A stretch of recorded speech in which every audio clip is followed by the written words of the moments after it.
started the Bender Hour. We are wishing everybody Merry Christmas, Happy Holidays before we begin said Bender. Merry Christmas. It's that time of the year. Time to be happy. That's really all. I don't know what else to say. Yeah, well, you know what? What more needs to be said? It's the holidays, and what we have to say may or may not even have anything to do with the holidays. We'll see. We'll see if we can stick to it. We'll see if we can squeeze something out that's relevant. I don't really think so at all. I don't think so either. I didn't come into this thinking I was going to be talking about anything holiday related necessarily. Yeah, Although so there's a lot on the plate to discuss. Yeah. None of it Christmas themed. Yeah. Since we've been talking in circles for the past 2 minutes, so I'm gonna actually bring up two things that link directly back to episode 3 that were discussed. Okay. So you know about the whole thing, you have to know about the whole thing that happened to EDP way back. That big fat guy that got caught sexing like someone who he thought was like a 13-year-old girl. This sounds But familiar. it was basically like another YouTuber, Chris Hansening him. It's like the really fat guy. You know, the guy who did the like, I'm tired of playing with your ass. Oh, Like that guy. Yeah. And he got ousted as like a huge pedophile, apparently. And, you know, he's always tried to like come back. But, this is a while ago at the time of this recording now. His most recent comeback has actually been working, apparently. He got onto TikTok. And he now has like 700,000 followers or something like that. And, you know, TikTok is mostly inhabited by children. And he has immediately started messaging like underage followers again. Like instantly, apparently. Allegedly. Allegedly. I'm not sure if anything has been proven at this point, but the person who, you know, like leaked his DMs claims that they are underage. And this is going to... And this links directly back to our comments about, you know, pedophiles coming back to YouTube, because he is still on TikTok as of right now. Like, he hasn't been banned from that yet. Oh, you're talking about like YouTube's updated terms of service to reflect the completely unrelated like change in primitive rating ideas. Yeah. Wonderful. Yeah, you know, I mean, TikTok is, you know, owned by Chinese companies, so what they deem to be, you know, rule sets that infringe upon their cultural beliefs aren't exactly gonna apply the same way as over here on YouTube. You can just get away with a lot more crap, I guess, including pedophilia. You can make that the new, you know, leading TikTok trend. It's just so fucking funny too, because he spent so much time when it first happened, like however long ago that was, like over a year at this point, I think. Like, he spent so much time trying to be like, oh, like I wasn't going there to like try to have sex with her. I was like going to get like a cupcake or something like that. Like, just some like random fucking bullshit excuse to try to cover up the fact that he was, you know, trying to have sex with a minor. And then now the second he gets any little bit of fame started back up, he just dives head first right back into it. Yeah, just once you get a taste of the forbidden fruit, you go right I don't back think he in. ever got a taste though, because it was a complete Chris Hansen thing. Like, they set him up. That's true, but we also can't deny that it may possibly, you know, allegedly had been, you know, repeat offense. You know, one day. Gotta hope talking all of this, like, using the anonymity of our small account to talk shit against huge YouTubers and come back to bite us in the ass He's one not day. a huge YouTuber anymore. He got fucking banned. He used to have 2 million subs. And then, he got ousted as a pedophile, and everything got scrubbed instantly. Everything just fell apart. So we could talk as much shit as we want about him. Until, like, his TikTok team devises a plan to get lawyers to take us down. For spreading misinformation. Although we have covered our asses with the very conservative use of allegedly. Yes. Which, maybe that's the game plan from now on. We just start blatantly spreading misinformation about bigger YouTubers. See, I think it would be good, though, if EDP was the one, because then we could just instantly run to, like, another YouTuber for, like, protection. And then they would make videos about us, and then we'd be getting notoriety. Yeah, so... And we'd have like, the YouTube community behind our backs. Yeah, we standing up to the big, bad EDP. And every British, YouTuber would be talking about, like, their drama. These mad lads stood up to him. These absolute mad lads stood up to the alleged pedophile. And now he's, like, EDP's suing the Bender Hour. Please, to help them out on Patreon, they need to raise at least $800,000 in lawyer fees. That kind of shit happens. I mean, YouTube is just a good publicity platform if you're trying to get something like that done. What, sue somebody? Yeah, and also countersuing. Like, I know there's that. You've heard of that guy, like Billy Mitchell. Yeah. Is that? And this is his hot sauce. Yeah, this is his hot sauce. Where, like, in recent times, I guess over the past couple of years, like, a lot of his records are proven, I believe, to be fake to some regard. Allegedly. Yeah, allegedly.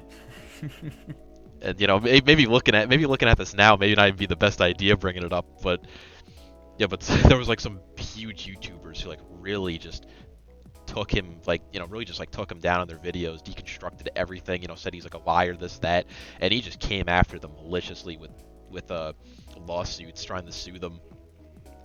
And I don't know how many of them even succeeded, but I know it's just like a huge pain in the ass to begin with because of just the sheer amount of money and time it takes to even combat something like that.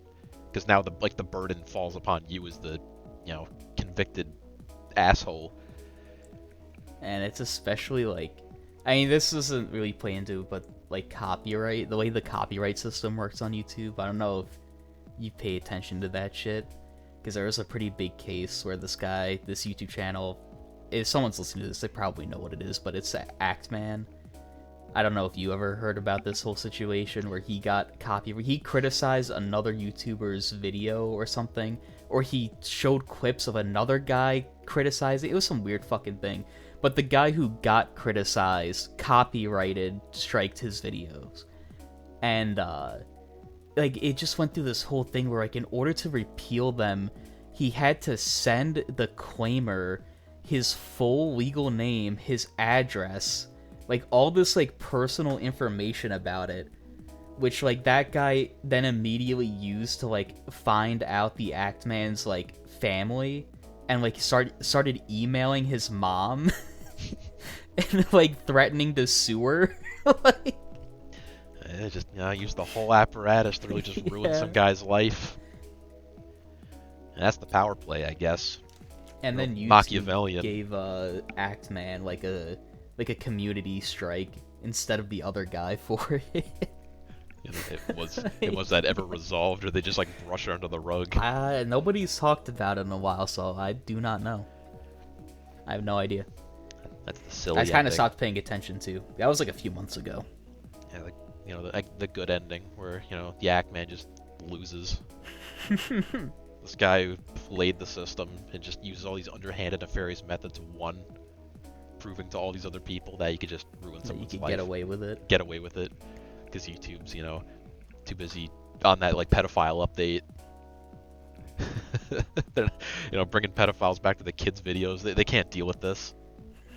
Yeah, they got bigger fish to fry. YouTube's already like an underperforming platform that's like losing the money. So they really gotta highlight what counts. Hasn't YouTube always been losing money? And I'm actually not sure if it's always been like unprofitable. I mean, isn't that like what Google pretty much like came out and said, like the Alphabet company?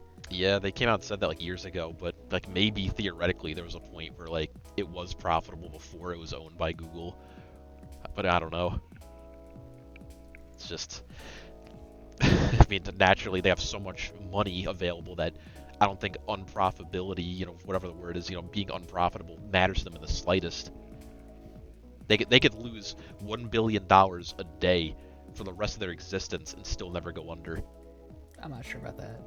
Just by the manner of like how they work. Their like liquidated assets are so important to the world that they would never go under.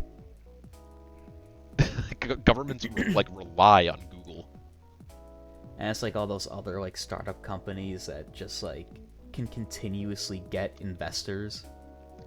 Like, yep. Companies that very clearly are not profitable, like all of those like public electric bike companies or electric scooter companies. Yeah, electric scooters and like fake meat companies. Not a single one of those like actually turn a profit. They just continuously like sell themselves to investors and get money that way.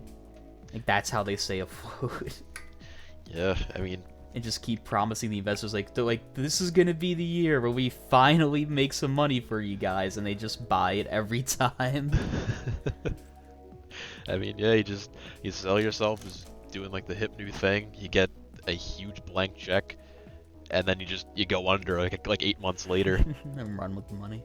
Yeah, I mean, look at Disney, how their past couple movies have been hugely unsuccessful at the box office. Like the last one, like Strange World or whatever, like 5 people showed up at the theaters to see it. Like I think they lost like $100 million overall at the box office, like in comparison to how much it cost to make the movie. So it was just a complete failure.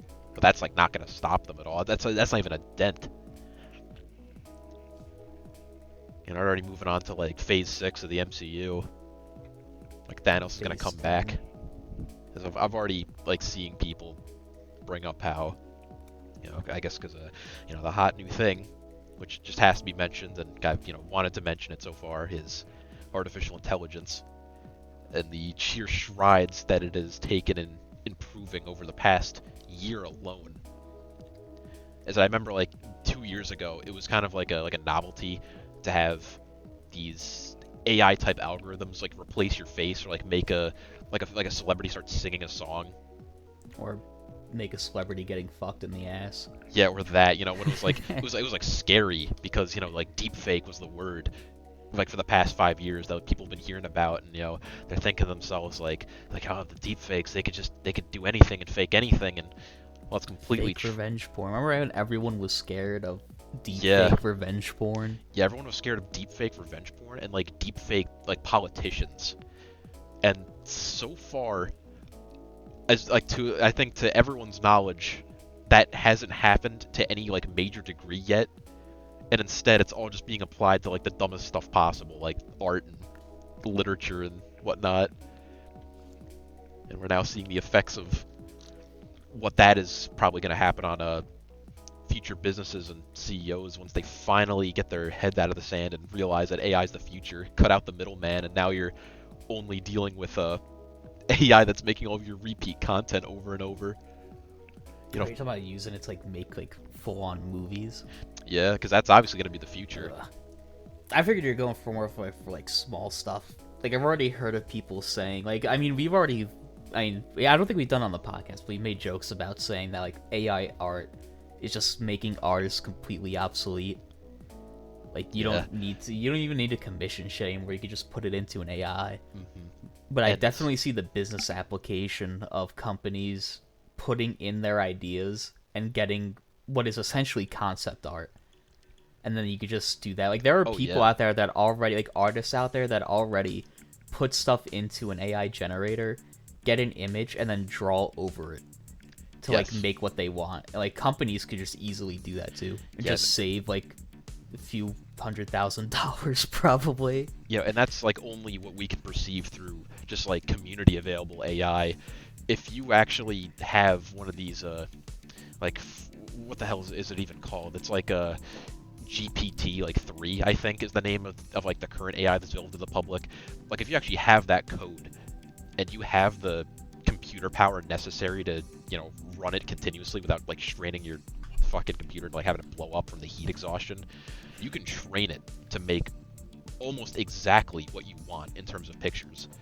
So if you're a company that has access to a huge server room and computing power is not a problem, what you can make would greatly outclass like any of the lowball stuff that's coming out right now that's supposedly replacing artists. Like that stuff, like the stuff that the big companies are gonna make, that's really gonna replace them.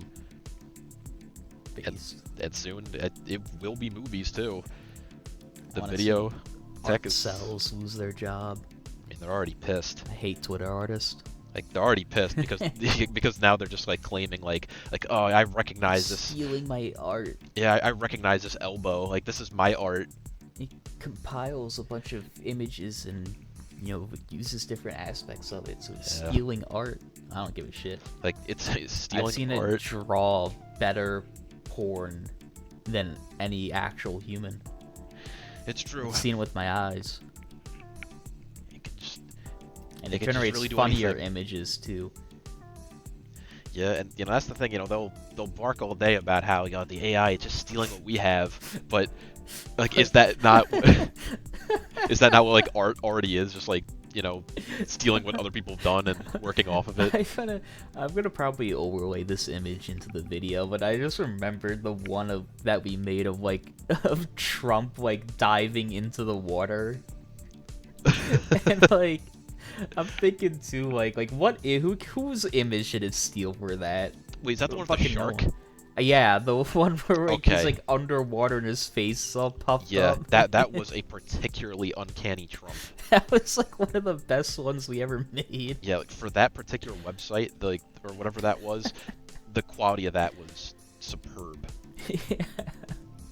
And just very concerning. There's no way it stole that from someone. That AI made that one. Yeah, because that was like the most concerning stuff, because like it's trained to use stuff that it finds or like in its database, and there is no way that there exists any real photo of Trump in that position to have made like a face that looked that accurate. Yeah. So who knows what's going on behind the scenes? Fucking love that picture. That's good. I don't even know if I have it on standby anymore, but if you do, make sure that's up there for the folks at home to see. I'll find it and put it up. But going back to what I talked about earlier with the not necessarily with the EDP thing, but about things that we brought up in that episode. I think it's time we discuss this the trend of animal abuse on YouTube. Oh yes.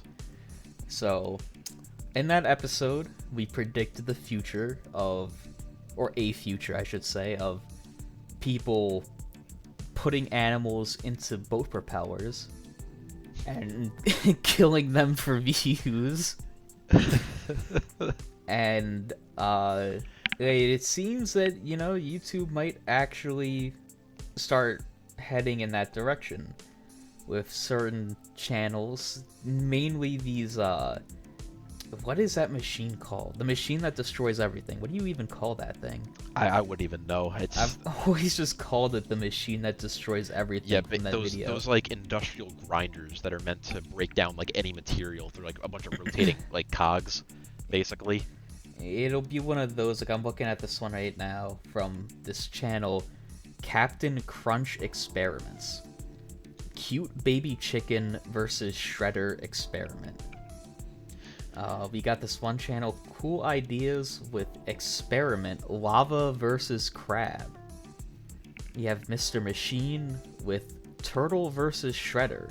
Test the hardness of the turtle shell. This is Cool Ideas, Experiment, Lava versus Electric Eels. Experiment, Lava versus Fish Underwater. So, These channels all share a common thing with these. Oh, we also have Boosie Brain experiment 200,000 matchsticks versus chicken. Like the common thing with all of them is that they use live animals in the thumbnail, and then in the video they'll always, it'll like they'll have the animal and then like a hand will come up and like wag its finger, and then it cuts to like for this chicken one it cuts to just like a raw chicken breast. With the turtle one it cuts to like a turtle shell with no turtle in it. Yeah, so I guess like anybody who's working that YouTube algorithm, or more or less people who are, enterprising YouTubers that are trying to work the algorithm, they're gonna see the implication of this, that millions of people are intrigued by the thought of putting animals into distressing and fatal situations. They are willing to click on a video of a turtle in an industrial shredder to see what happens. And they're disappointed when they don't see it's not a real animal being murdered. So I think eventually the day will come where one of them will upload an actual animal test being the killed waters for views, just to see how many people click on, what the reception is. Because clearly there's a market out there for it, and each one of these has like a decent amount of. I don't actually know, because all these fucking. I had to get like the actual screencasts, so most of these are like in Russian for some reason. Yeah, I can imagine. I can imagine what would happen is, they would be, like, in order to work it around, because I feel like the first person would try it, to get like a couple million views, like maybe before it got taken down, and then people would find ways to work around it, because that's just the whole point of the system. It's to find loopholes on gaming the system, getting as many views as possible. And I feel like they'll probably just all market their videos as some kind of cooking channel, except it'll just be like extreme cooking, this like live turtle, because you can get away with killing live animals if it's maybe some Japan street food compilation. You see someone just grab a squid fresh out of the water and just like cut it while it's alive. So that content is allowed to some capacity. So it all just comes down to expanding upon it and making the animals more sympathetic and lively, like something like a dog or a turtle. Something more people are going to be a little more sympathetic for, but more interested in seeing. Hey, you done? Yeah. Something that they'll be more interested in seeing get destroyed by a horrible machine for the sake of quote-unquote cooking. Like, first in this step, you need to grind the chicken meat. They just turn on the shredder and throw an entire live chicken in. Yeah, just, from, like, crunch animal experiment. It's going to, I can just imagine you're going to have a video that's going to be called, like, most amazing chicken street food. And the thumbnail's going to be a chicken, like, being dipped into, like, a volcano. But, that's, yeah, I can really see it. YouTube, we've already demonstrated that all of these people at the top, they're only in it for the money. So, if it brings money, they'll allow it in some capacity, I guarantee it. Most efficient chicken cooking method experiment. It's just them, like, pouring molten aluminum onto the live chicken. You're just casting this chicken in its final moments. And then they just, like, put up this aluminum distressed chicken statue on a little pedestal, spinning around on a nice little green screen background. Like 25 million views. Yeah, I mean, what does it say about us, though, that our visions are inspiring history to rewrite itself here? Again, we're influencing fate. We are visionaries. Just in very unfortunate directions, but it's still funny to a degree. I would consider myself an optimist, but when it comes to humans and our nature, I probably would be a pessimist with that. Yeah, I can see the worst in people, and I immediately know how low they're willing to go. Yeah, for the sake of getting a piece out of the pie, they'll do anything. And it probably won't stop at like animals either. I'm sure like that's just only the lowest we can think of. Oh, let's not retread old ground. I'm not going to, but it just goes to show that We're, humans are sick bastards. That's why we're rubberneckers. You see that horrible crash that left like a family of 6 dead and smoldering, but you're all looking anyway. We're drawn to disasters. It's in our nature, and it's profitable. When you live in a poor third world country, you will do whatever it takes to make a smidge of money to get out of it. And if you're living in a first world country where like seeing the deaths of small happy animals, irk something inside of your primate modern brain. Life is so bleak and unentertaining that you have to resort to such graphic ways to get your entertainment. Torturing small defenseless creatures on YouTube. That is so satisfying. Yeah, There's comments like that on the turtle one where they put like the excavated turtle shell into it. Wow, like that satisfying so crunch. Nice. The satisfying crunch of that turtle getting crushed by that excavator. And that would be like a 42,000 liked comment, pinned post. I never knew the death squeals of a turtle could be so satisfying. The death squeals of a turtle. Now, as far as I know, I think only tortoises really make any kind of sound. The only sound I've ever heard one make is like when they like have sex and they just... Yeah, it's like the... I mean, there's like the grunts they make where they go like... But I can't imagine like a turtle squealing like in its last seconds. That's just like not something they do. I imagine if you put it into one of those crusher shredder things from like the bottom, like it probably would make some noise as it goes. I don't know. I don't even know if like regular turtles are capable of making like noise. I've never heard that. And then let's just jump straight to the Galapagos and the fucking shredder. Let's just keep getting bigger and bigger. Turtle noise experiment. Yeah, I mean... What turtle will make a horrible noise as it gets shredded to death? I mean, I remember seeing some thumbnail of an article a couple of days ago. I don't know if it was real or not. I would not doubt in the slightest if it was real. That said, like a beached dolphin or a porpoise or whatever, like died before it could be rescued back to the water because of the sheer amount of like people that were trying to take selfies with it. I wouldn't doubt it. But then, you'll have the people that rescue these animals. And then, it'll be like a group of like 10 people pushing like a dolphin or a leatherback back into the ocean. And then you'll have all these comments. There's people saying, like, all of this human activity and screaming clearly putting the animal in distress. What do you want them to do? There's no pleasing these people. It's like, unless you're dead quiet, deadpan stare, like dressed up in a leatherback, like uniforms, try to make the creature feel more at ease, you can't please these people. They're just so dissatisfied, so unhappy. I think at some point they want to see the animal dead. Which brings us back to the original point on why it's so profitable. Little dolphin being baked in the sun on the side of the beach. Like a sun-bleached dolphin. They got beached at like 3 a.m. Like by the time everyone got out to the beach, it was too late to save it. It was like something so fucked up. Like when it's in that position where there was nothing that could have been done at all. Like that's when it starts to become a little funny. Like if I see like a beach shark, and I wouldn't be able to feel bad about it really, just because they always have like that stupid look on their face. It's just like usually like soulless, beady black eyes, or like maybe they're those like great white looking eyes, and they're just like rolled in the back of their head, open toothed mouth. Like if I see that on the beach, like I'm getting a picture with it, but I'm not feeling bad.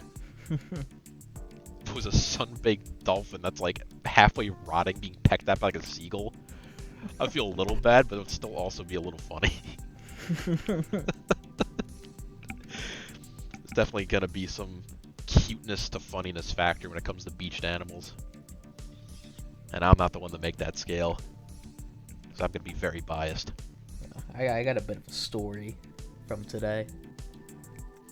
So I finished, my shift, and I went to get Popeyes after work. Because, it just felt like the right thing to do, it's the holiday season. I don't really care as much about dieting for right now. I'll start next year again. You gotta just fatten up during this time of year, so I went to Popeyes, and I got, 2 meals, I got 2 drinks, and I'm going through the drive-thru. I get to the window, And then the woman, takes my name. She goes and gets the food that I put in, and she hands me the bag. And I go like, "Oh, like what about my drinks?" And she goes like, "There are no drinks." And I'm like, "Yeah, there are." She looks at the receipt on the bag, and I watch her eyes scroll down it, and she hits the bottom. And she goes, "Oh yeah, okay, let me go make them." So I'm like, "All right, whatever." So I put the bag in the car, and I sit in there. And I'm watching her. She goes and she starts making the drinks, and she makes. I ordered two, one for me and one for someone else, and she makes 3 drinks. And I'm sitting there kind of like happy. I'm like, oh boy, like I'm getting a free drink today. And she takes all the 3 drinks. She puts them in one big cup holder. She brings it over to the window, opens it up, sticks it out the window. I reach out my car window to grab it, and as I'm reaching for it, I shit you not, she goes, "Oops," and she pulls it, she yanks it back, and she takes the 3rd one out, and puts it to the side, and then hands me the 2. I've never wanted to hurt somebody so much before in my life. Just sitting in my car, "You fucking bitch!" I was almost expecting to say like she's gonna go oops and then just drop it all. Yeah. That would have been better, to be honest. Like I don't, if she had just handed me 2 drinks or brought me just 2 drinks, it would have been fine. But she faked me out with that 3rd one, and she had to have done it on purpose. Yeah, like she had that information was fresh in her mind, and she purposefully went and made 3 just to spite me. Yeah, these the people So, working. That was when I pulled the gun out of my waistband. And, gave her 2 bullets, 1 extra free of charge. Yeah. Said oops before I unloaded and performed manslaughter. That was when I ripped my shirt open and revealed the 10 pounds of TNT strapped to my chest. And I went oops as I clicked the big red button. I ripped open my shirt, revealing like gang tattoos. But it's really got the people working at like fast food place these days. Like I know there's already like there's already like the crisis of nobody wants to work anymore, and places like Popeyes or McDonald's fast food, they're all just running so low on manpower. But like the one person you do get, you just got this woman who she's got the memory span of a goldfish apparently. Within 10 seconds she already like misread the order, and then having that fresh in her mind, like drinks, I fucked up the order, 2 drinks. She makes 3. And then remembers as she's handing it to me. It wasn't until the zenith of that situation where it came to a realization that she was almost going to give you something for free, that her mind shook her out of her dazed state. And it's not like she would have lost anything from it. Like, no one's gonna reprimand her for an extra fucking drink. I mean, could have just given me my goddamn extra free drink. Yeah, it's just, I don't want to do it. Was she like an older looking woman? No. It was like a younger woman? Yeah, she was like, probably like, I don't know, late 20s. Late 20s. It makes it even like stranger too. Up to mid 30s, maybe. Yeah, it's usually like the older ones that, have like a sense of like duty. Like if they like fuck up your order, like, yeah, they're afraid that, fucking Mr. Popeye's gonna come down and fire them. Like the younger ones, they're the ones that are gonna like give the least of a shit. Can't believe it, man. So if you're a woman that works at an indescript Popeyes in the state of New York, your days are numbered, you fucking bitch. Our eyes are on you. I'm gonna get that fucking drink.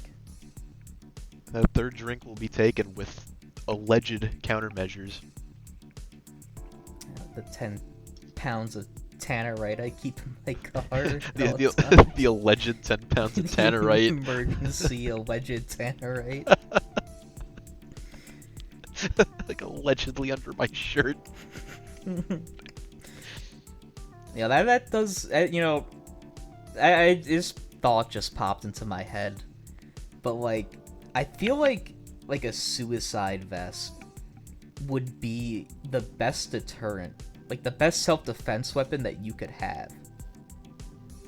Yeah, I mean, Like, if someone came up to you to like mug you, like gunpoint, and you're just like, dude, listen, I have 10 pounds of TNT strapped to my chest, and it's on a dead man switch. If my heart rate stops, this entire city block is done. Like, do you think he'd shoot you? Do you think he'd keep pressing? I mean, yeah, like in most cases, they're not gonna attempt it because, like, that it would theoretically be the best deterrent because there's only so much that open carrying can do for you. Because other people, they're gonna see like the gun on your back and like a lot of they're gonna know, yeah. Yeah, like they're gonna know your arm. They're gonna know that it's slung over your back. So, or if like if someone draws on you and then you go to draw, they yeah, already have the advantage. Exactly, you're at the disadvantage. They know. So if you are concealed carrying, you're gonna potentially have the advantage. But when you have a suicide vest, which hopefully is, well, I say hopefully very loosely here, just for this particular situation, which is hopefully shown, it's not like a covert suicide vest, like hidden under a big jacket. It's like the most stock, like black vest with actual sticks of dynamite taped to it, like it's fucking Looney Tunes. It's like not only does this guy not want to do anything, but now like the entire captive 30 other people in the store are now like they're now in on it too. Still do it, man. So now you have to like fight their collective urge to live as well. And like yeah, so if you're gonna be like some guy who's got so little left to like live in his life, like here's some you carry TNT on you. Yeah, like and if you encounter somebody who's equally just as fucked up in the head, like they do not care, they have no sense of self-preservation. They just see you. They don't even recognize the vest. Like if I stab you, I get money, more drugs. They go after you. You could bet your ass everyone in that building is gonna like either die for it or beat the hell out of them. Rush to your defense. Well, yeah, they're either gonna run or rush to your defense. Because you have the fools who are gonna run, thinking that they're gonna like that they're gonna like get away in time. Because I mean, like, I've seen videos of like combatants in Syria who put on suicide vests, get into those armored Toyotas, and those explosions are fucking huge. I mean, obviously in some cases there's like bombs in the car too, but like for just those vests, yeah, you're not running, you're not outrunning that. You're talking about like having the vests like showing it. I was thinking more along like having it like under everything. Like concealed. Yeah, like concealed carry suicide vest. So like like a guy comes up to bug you, and you're just like, dude, like listen, I have like all these explosives on me, and it's on a dead man switch. There's a pacemaker, and if it stops, then these things go up. And the guy might be like man, like that's bullshit. Like fuck you. Like give me your money. And that's just when like you would flip over your hand and show like the big like red button detonator. And like there's a wire that like it goes into your sleeve and you can't see the rest of it. You just like show him that. It's like how far is he gonna press the issue? Is he like he's starting to have some doubts, but like it's so stupid that he feels like he can still get away with this. Like I don't know if I was the mugger in that situation and like one, the guy like has like this detonator, so he might actually have something. But two, if he doesn't actually have explosives and he just carries around like this fake detonator prop, like yeah, along with like I'm assuming he's like flashing like the vest a little bit. Yeah, like nobody just goes around with that. Because even if it was a prop, you would be like risking so much just having that. Like if you got caught wearing that in public, you'd be so fucked. If like a cop like just pulled you over for any reason. He's like touching you, like you got anything like a poke me, stick me, or stab me? It's like I mean I got 40 pounds of tannerite strapped to my thigh.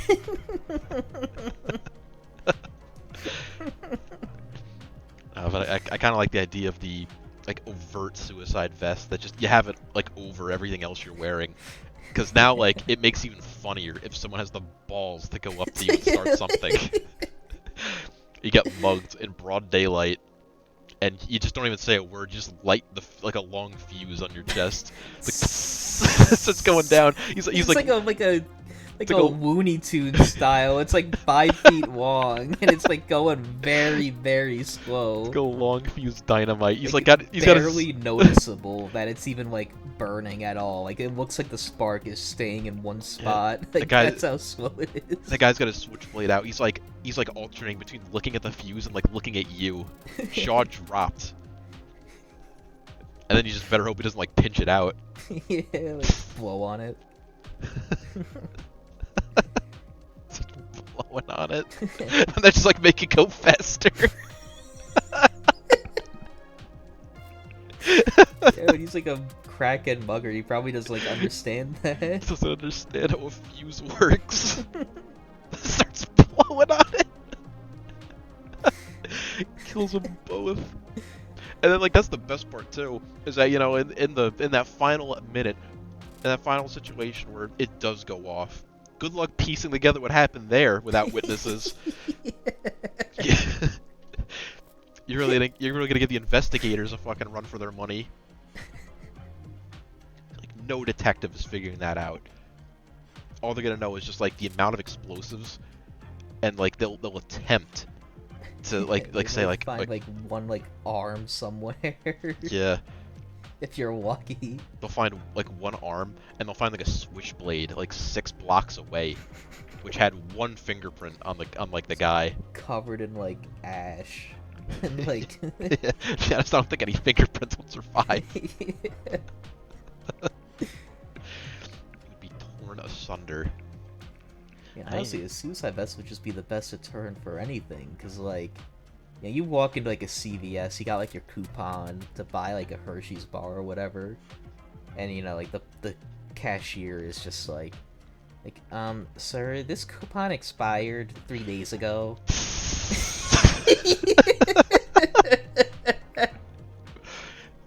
Get away with anything. Who's gonna stop you? What are the cops gonna do? Shoot you? Well, you're gonna fucking take down the whole building. Yeah, like the whole problem is that like if this ever did start expanding, like if this was like allowed in society, I feel like eventually people would become so jaded and just like like just from the sheer threat of being blown up from the slightest reaction from people that like you know you would start like lighting the fuse, and then the worker on the other end, you know, saying like this thing expired, it's like lights theirs. And now you got this game of chicken on like who's got the balls to keep going. Put theirs out first. Yeah, it's like you both want to live. Well, that's the gamble. Does the other person actually want to live? No, like they all have to have dead man switches too, or otherwise like the police are just gonna, like all gonna be snipers. Yeah. But then like just like you're really not gonna fuck up because like you accidentally like move your arm in the wrong way doing like a 3-point turn, and then that car is just gone. The hospitals would not exist at all anymore. No, they're like wearing it in there too. It's like grafted onto your skin. Ramps is like, you know, like he's like got his family surrounding him. His final moments.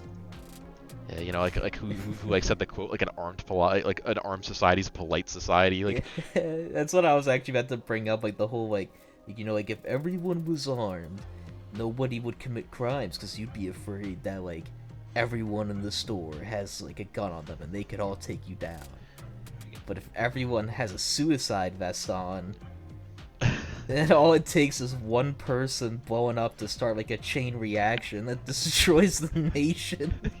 Yeah, which would basically mean that like the biggest problem would just be people that actually want to commit suicide, like actual sick bastards that want to take other people down with them. If everyone's like doing this little shtick where they're just willing to, you know, threaten an explosion over the slightest thing. Like now they gotta be worried about like actual fucking psychos who are willing to just, you know, run in and blow themselves up.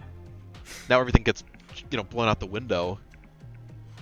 You know, no pun intended. It's just, I think it's, overall I think it is like a better, funnier version of the whole, you know, recreational nukes like thing that, you know, libertarians love fucking barking about all day. The recreational suicide vest. Get them in different colors, patterns. New ones for the school year.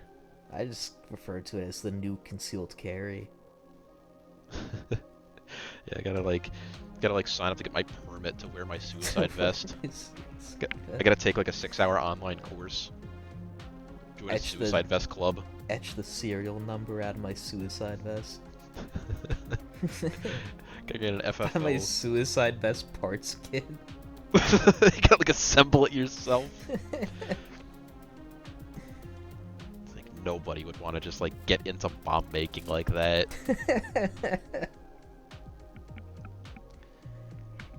Especially connecting it to a dead man switch. Because now everyone's just gonna be limited in motion. Everyone's walking around like robots, desperately afraid if anybody approaches them. Like, would it, sure, you'd have like a safer life, but would this be like a society worth living in at all? Would it be a safer life? Like I just said, if everyone has like an explosive on them, it just takes one person like detonating to just like cause a chain reaction. It just like wipes out an entire like city off the map. I guess that is true, especially if it was in like a building, like some like office building skyscraper. You'd have a fucking disaster on your hands. Yeah, I don't even know how you'd like alleviate that, like while like keeping the suicide vests. I don't think there's anything you could do. There's a reason why there's no such thing as recreational suicide vests. I don't think you can solve the problem. You'd have to have like a very well-funded and like, you'd have to like nip the problem in the bud by making sure like the sickos just don't exist to begin with. Banning suicide vests. You bring back the loony bins. You have a very progressive rehabilitation-focused justice system. Schools. But how are you supposed to catch them before they do something? Well, that's the thing. You can only be admitted unless you either you're self-admitted or like you did something and got forced into rehabilitation. But in this like case, anytime you actually act upon your urges, you're probably gonna die. Yeah, that's just the thing. Because like I said, like nip it in the bud. You got to make sure you have a society, like a pleasant society, that that's completely focused around getting like the psychos out of the streets, so that you can live out your suicide vest life. Like it's gonna be some real like 1984 shit. Like all of society is gonna be centered around this, like making like the perfect people. Like schools, the justice system, like universities, like jobs. It's gonna be like shoved down your throat, like rehabilitation stuff. It's gonna be just like less people. You're gonna be like, if you're a freak, you're in the loony bin. There's less freaks out in the streets. All the people on the streets are wearing vests. Nobody is aggressive at all because you can't afford to be. Anyone could blow up at any moment. Everyone is just like Eustace from that one episode of Courage where he's like doing like the hair stuff. Yeah, it's turning to red. Get someone too mad, they might fucking blow up. Yeah, like just politeness comes right back in, and maybe we get to a point where it's so expected that you're wearing a suicide vest that it kind of just like you stop wearing it as like an overlayer. Like people like start dressing nice again and have like concealed suicide vests just because it's so expected now. You got like a suicide skull cap under your hat. You have like C4 plastic explosives in like your Rolex.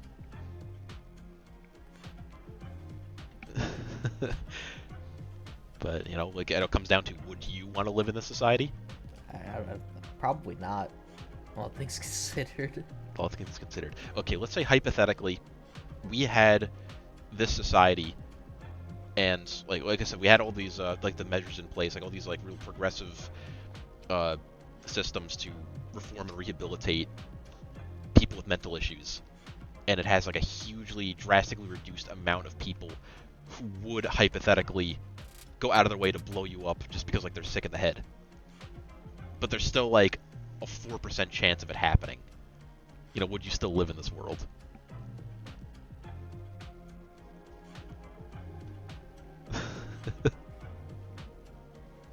only a 4% chance. Yes. Yeah, but you also have to just like factor in how many people you would like see on an average day. And I'm also not factoring in like accidents from suicide vests going off like unwarranted. From just like poor construction or like a dead man Faulty switch. wiring. Yeah, faulty wiring, a dead man switch that like went off because like the guy like fucked up. Or just someone like randomly dropping dead in the street.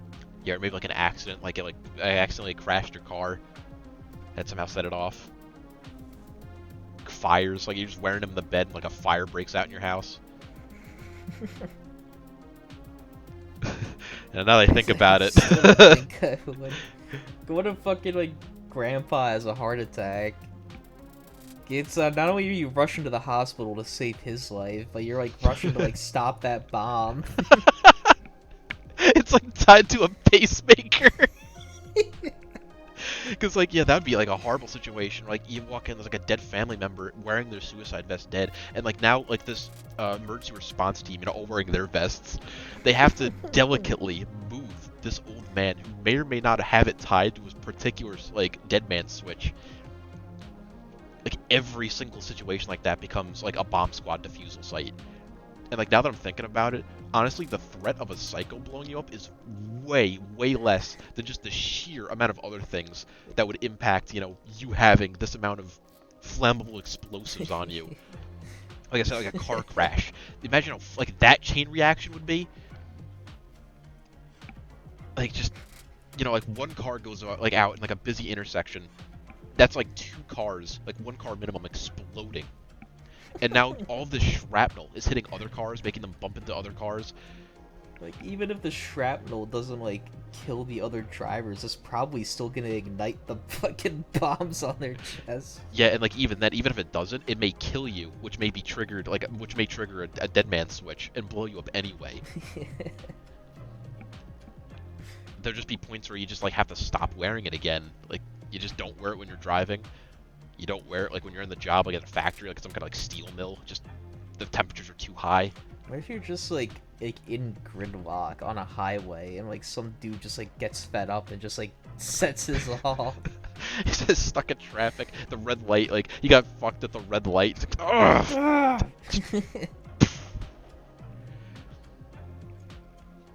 I don't know how far humanity would last doing that. I mean, I guess all that'd be left are... you just have, like, the calmest people who, like, just don't even wear their vest anymore just because they've moved past the need to force passive, like a passive life, like, with the threat of suicide vests. Or you'd have the survivors, the people who've survived, like, getting blown up, and, like, now they have their own horrible little sub-race of people who are, like, built, like, flabbier, designed to survive an explosion. Like that one guy, like, that theoretically designed to survive a car crash. You'd have, like, you know, future humans designed specifically to survive a potential, like, 3-pound, like, bomb. Like, your skin, you have, like, an outer... amount of evolution that's gonna make someone survive a bomb that's strapped directly to their chest. That's true. But, like, I don't know. Maybe it could. Because maybe the bombs... Like, okay, maybe we're thinking about it the wrong way, though. Because, you know, we're thinking about a suicide vest. What about a homicide vest? Where it's not intended to, you know, to kill you among any other people that may be caught in the blast. But, like, all of the vests have, like, copper-shaped charges that are meant to go outward and kill everyone around you if you, like, get attacked. It's just like having, like, claymores, like, strapped to your chest. Yeah, so, like, you basically get the same, like, effect, except now it's more dangerous than a gun. It has the same, like, lethality as a suicide vest to some regard, but you're not the one getting, like, hurt outside of maybe, like, cracked ribs. Like, severely cracked ribs. Maybe, like, a punctured lung. Set off your homicide vest and the first blast just shoots one of your ribs, like, right into your heart. That's the risk you took by putting it on. Kills you instantly. You don't get to blow up, like, the whole area is just, like, Yeah, that could be a really stupid concept for some kind of dystopian book where everyone wears homicide vests. You wrong them, you're in his blast radius. Like these things could take out a tank from the side of a road. Imagine what it could do to you at point blank.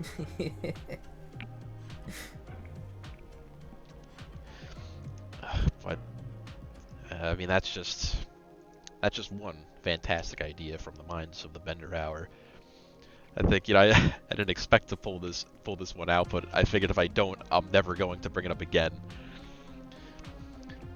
Because we brought up tonight stupid ideas, and I guess like the profit ratio and like how worth it is to continue doing something, even like despite its fatality rate, its like deadliness, right?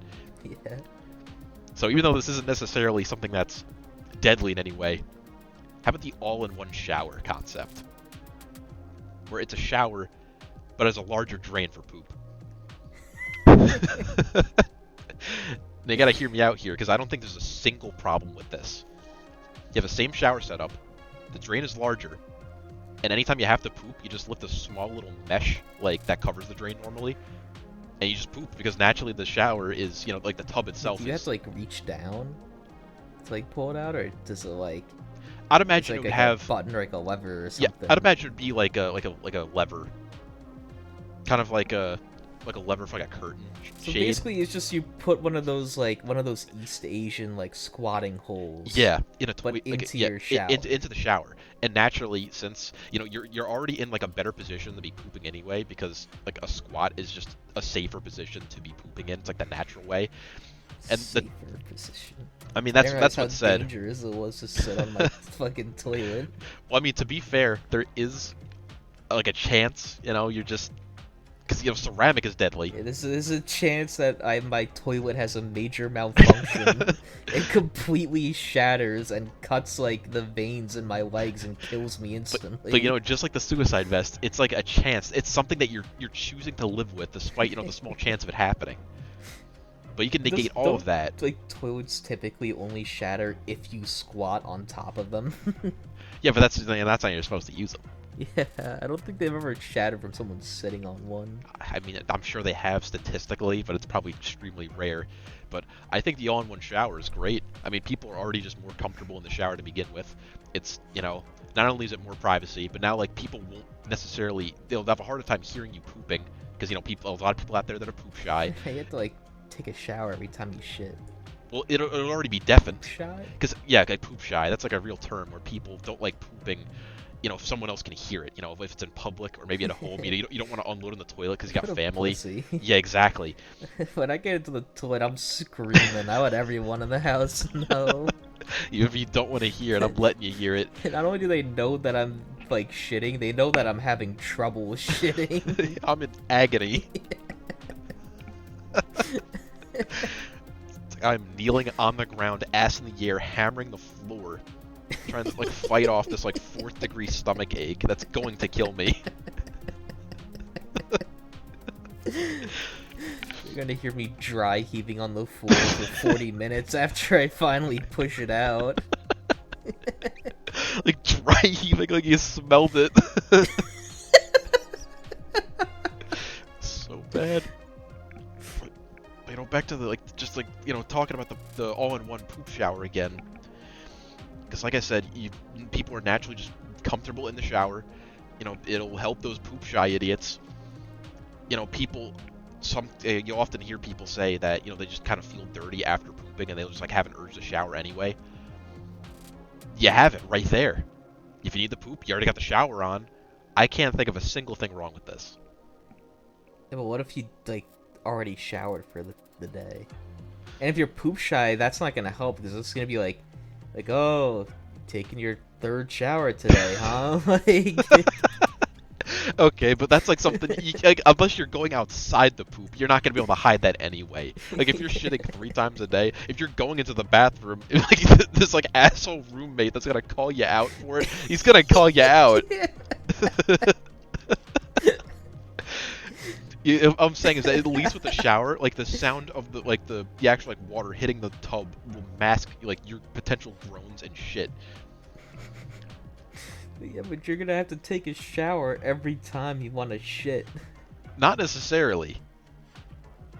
You could just go into the shower without turning it on, just shit in there. You know, there's nothing wrong with it. It's the all-in-one experience that people want. It saves you space in your bathroom. You know, you're in a better position for pooping. I think it'll lead to less clogs overall, just because of like the ergonomic shape. You know, you're spreading the poop out over like a emptier surface area, being the tub. The drain is bigger. It's constantly being hammered by, preferably, you know, warm pounding water, so that'll like, you know, help it get down better. Would you ever have like your shower get like, you know, clogged? That's the only downside I can think of. Is that if it gets clogged, that's gonna be the most disgusting clog of your fucking life. It's gonna fill up your like tub with shit water. But like that's why all you have to do is just make the drain bigger, and just cover the top of it with like a mesh cover, so that you can filter out like the hair. And if you need the shit, you just lift it up. What are you gonna do with the toilet paper? You don't need it. You have a natural bidet of the shower. You just clean your ass. Who's gonna judge you? See what I mean? I think this could be profitable. It Like could be. In a similar vein, I had an idea of like an idea that you could take to Shark Tank and probably get funding for. It would be the world's first smart toilet. Okay. And like, you know, like obviously it's gonna have a proprietary like app, you know, that Yeah, connects to your I phone. think I already know where this is going, but you go ahead. Well, my idea for it was like, you know, because like everyone's like, oh, we gotta conserve water, we gotta, you know, help the environment. So like, what you would do is you'd have a toilet that has like 2 settings, and you control it with your phone. And there's a shit setting and a piss setting.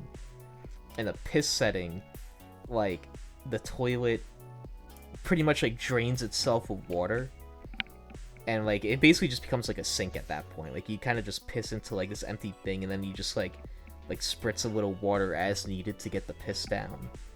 And like the bowl itself, instead of being like ceramic, it's kind of made of like overlapping like sheets, so it can like get more steep or more shallow as needed. So then when you set it to like your shit setting, you know, like it becomes more steep. Like it contours to your ass like more comfortably. No, like the bowl. That like, sounds like a good idea. The bowl like expands, and it, you know, fills up with water to catch your shit. Oh, so if you have like a huge shit, you can like expand the bowl. Yes, yeah. I was just thinking more of like when it's in piss mode, like the hole at the bottom, the diameter gets smaller, and it gets like more like the bowl itself contracts and gets smaller because you don't need as much room. But then when you're in shit mode, the bowl expands and it fills up with water. Okay. Now the thing is, like, I know that these already exist. Like, obviously not like a smart variant. Like, I know for a fact there are toilets out there, usually in public areas, and I don't really see them all too much anymore because I guess people just don't use them because they don't usually market them as such. I think people see the 2 buttons on the top of the toilet and just don't really understand.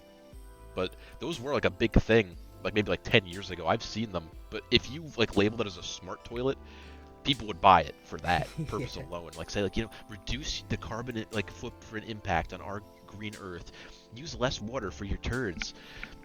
Like, people would buy it, especially if it came with like an app that, you know, lets you expand the bowl. Yeah. I think the only other way you can really sell it is if it came with a little pre-built waterproof camera that was pointed down into the bowl, and this was tied to your app. Every time it detected a turd with like motion detectors, it would like upload it, and you can like compare shits online. Yeah. You never have to look in the bowl again. Yeah. Now everyone else can look in the bowl for you. Yeah, you get your own little like social media page for your toilet. My poop handle. People can recognize you. Like live, you could turn on a live stream option. People just expectantly wait. They'll never know when the next turd's gonna come down until they see the shadow of your ass and balls hanging, like looming over the camera. This will be the future bathroom right here. You got your smart toilet. and then you just also have like the all-in-one shower for no reason. Like, you have the shower to eliminate the need for the toilet, and you still have the toilet. Because it just completes the bathroom. Because that's the only downside I could think of, like besides the potential for clogging, which should be eliminated by the size of the hole. Like if it was set up like one of those like Indian toilets. But yeah, I feel like people would just like look in their bathroom and just like feel like off that there's no physical toilet. No toilet. Yeah. I don't know if that's something you can like eliminate just by, using the all-in-one shower. Like maybe you really gotta like see it to believe it. You really gotta like shit in it to believe it. But I think both of those ideas, in theory, could definitely work. They could probably pull some asshole's money out from Shark Tank. Like, someone on that stage is giving me a check. Yeah, whether they like it or not. That was like the prompt I'd brought up earlier before we began, saying I'd like one that was so dumb I didn't know if we'd be able to use it, but I think I didn't expect you to have a similar bathroom-related concept idea. Which makes that all the more dumb. Dude, I came up with that one like months ago, and it's just been sitting in the back of my subconscious. Yep. Just as far as like things go, like the all-in-one shower is something that I have not personally seen attempted in any like major aspect. Smart toilets I have not seen like any like public attempt at making that a thing. So I gotta be the first. And we're just spewing out all these like great ideas every episode for free. We gotta take action before we blow up. Yeah. I mean, we already have homicide vests. Got our smart toilets, our all-in-one shitters. We got our goblin robots. Like the goblin beat-up robots. We got our plethora of game show ideas and content-infringing like shows. This is all very real stuff. And sadly, like these bathroom-related ones are the most It's actually the most tame. That's so what I was far. gonna say. They're the most tame. They have no relation to harming creatures, people. There's nothing inherently You could even aggressive about argue them. that they're all just benefits, since they would be like cleaner for the environment. They are It would net be a benefits. lot less water waste. Yeah, I mean, people already like, I think a lot of people are already like okay with pissing in a shower. Pissing in the sink. Pissing in the sink. Pooping in the shower is definitely gonna be like a stigma that would be eliminated once you use it. Once you feel that nice warm water dripping down your back. I feel like that'd be one of those things, like if you brought a girl home, if she like walked into your bathroom and saw that saw that you have the all-in-one shitter, she'd probably be like, I gotta go. Yeah, I mean, like you'd have a stigma. Like she'd be texting her friends like, this guy had an all-in-one shitter. Like, oh my god, what a loser. because I've now just thought of one genuine problem. And that is in the situation that you aren't planning on just getting fully naked to commit to a shower with the shit, is that you're gonna be shitting onto a dry tub. Yeah, you'd have And to the line smell- your asshole up with the hole. Yeah, because otherwise you're gonna be shitting into a dry tub, and the smell isn't gonna be masked. So that would mean, the bowl would have to be already filled with like warm water, like in preparation of the shit. I think it could be worked on. I think it could work though. I think all those problems could be alleviated with just a minor workshopping and a modest check from a beneficiary. Yeah, from a big investor. Who wants a very low say in company policy. He's gonna give me as much money as I need, but he demands to have the first working model. That's it. He doesn't want any shares in the company. He doesn't. He just wants the first one. After this is all said and done, I'm gonna have to like seriously look this up, because now I'm curious to see if this has been attempted before. I want to see how they failed. I need to learn from their mistakes. I'm ready to change the world. And perhaps is it time to? Yeah, I think it is. I think I'm ready to change the topic. Yeah. See, is that a topic I'm thinking of, or do you have something else? I think we're thinking of the same thing here. Okay. Well, in that case, a little bit of a preface. Considering that we talked about AI previously in this video, we have access to one of these funny public AIs that lets you write whatever the hell you want as a prompt, and it will shit it out in a reasonable time. And compared to previous ones, I would say that this one is very good. It's not perfect, but I would say it produces funnier, more coherent content faster than anything else that we've seen available so far. And we've already been laughing our asses off at it previously, outside of the Bender Hour. So, for the Christmas spectacular, we'll share it with the folks at home. Share a few stories here. So, I think I'll start with one of my more underwhelming ones here. Okay. Send this one through. Okay, because we'd already written down some. We made a few in preparation, so we'll be sending them. They'll be up on the screen to read as we read them out loud. Oh boy! See, and the best part is I don't know what the prompt is, and it's Yeah. the same thing for mine. I clipped out the prompt, so we're going into this blind as it should be. The scene opens with a group of Batman's greatest villains gathered in a dark, dingy room. The Penguin, Mr. Freeze, Poison Ivy, Bane, and this fucking guy, is it Ra's al Ghul? Ra's al Ghul. Ra's al Ghul are all present, and they're discussing the perfect trap to bring Batman down once and for all. I've been thinking, gentlemen, The Penguin. we need to come up with the perfect trap to finally take down Batman once and for all. I've got just the thing. We'll freeze him solid and shatter him into a million pieces. No, we need to lure him into a trap with my seductive charms, then poison him with my deadly toxins. I say we just beat him to a pulp with our bare hands. He's only one man after all. I don't know what Ra's al Ghul sounds like. I have a better idea. We'll lure him into a room-sized microwave and cook him on high for 10 minutes. The scene cuts to Batman receiving a report of the Penguin causing a crime spree. He quickly infiltrates the Penguin's hideout, but is unaware he's walking into a trap. As he enters the Penguin's hideout, he finds himself in a large room filled with crates and boxes. Suddenly, the floor beneath him gives way, and he falls into a room-sized microwave. What the hell?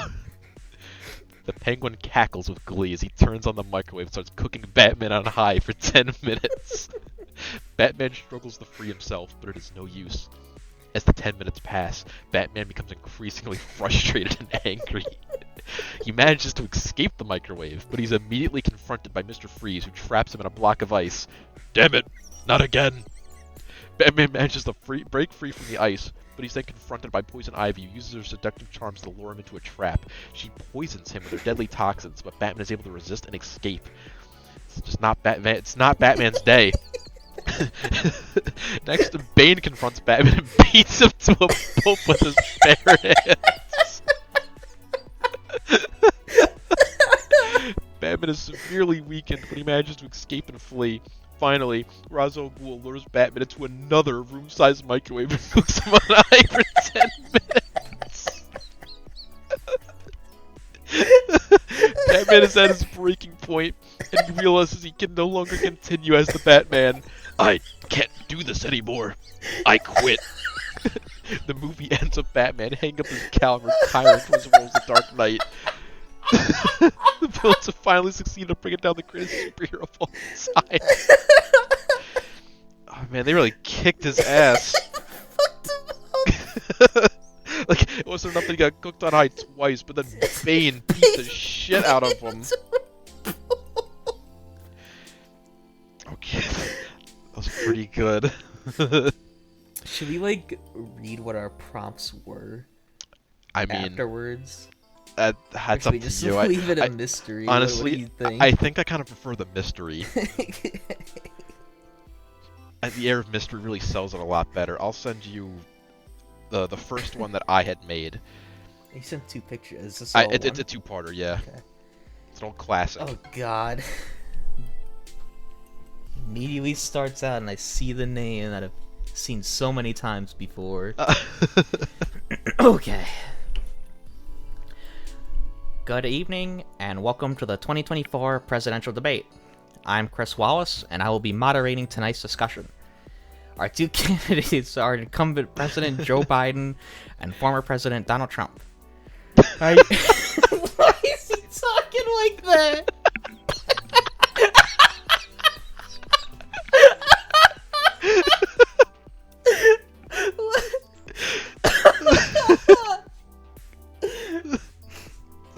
Hey there, Joe. It's great to see you again. You look as handsome as ever. Thanks, Donald. It's good to be here. Mr. Trump.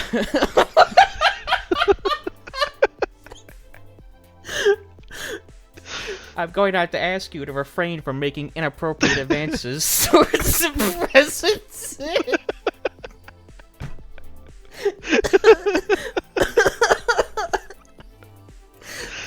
Let's focus on the issues. Oh, come on, Chris. I was just joking around. Mr. Trump, I'm serious. This is a presidential debate, not a playground. Fine. I'll behave. Let's begin with the economy. President Biden, what are your plans for improving the economy? Well, Chris, I believe we need to invest in infrastructure, education, and research and development in order to create jobs and boost the economy.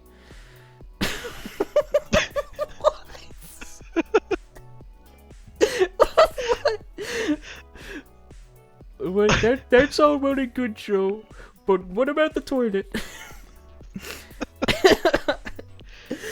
Mr. Trump, what are you talking about? I'm talking about the toilet in the White House, Chris. It's a mess. I had a really tough time with constipation in there. Mr. Trump, I don't think this is appropriate. Oh, come on, Chris. It's funny.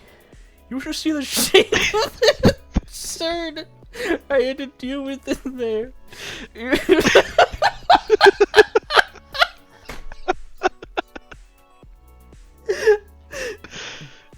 look like a big fat sausage. Mr. Trump, this is not appropriate.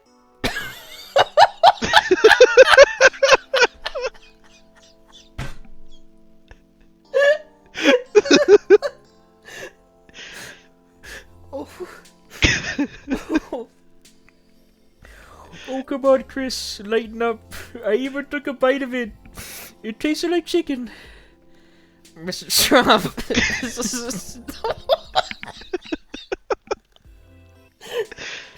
This is not acceptable. I'm gonna have to press the emergency button.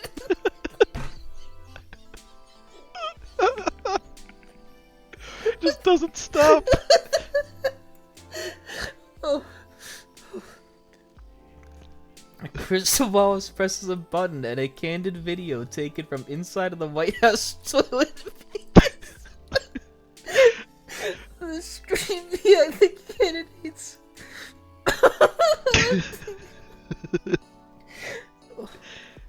This was surprisingly relevant tonight. Hey, watch this. Oh. This was a video that was taken of you, Mr. Trump, in the White House toilet. The video shows Donald Trump sitting on the toilet bowl with constipation and physically removing a stutter with both hands.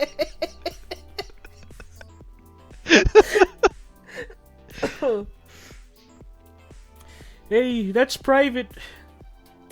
Mr. Trump, this is not acceptable behavior for a president.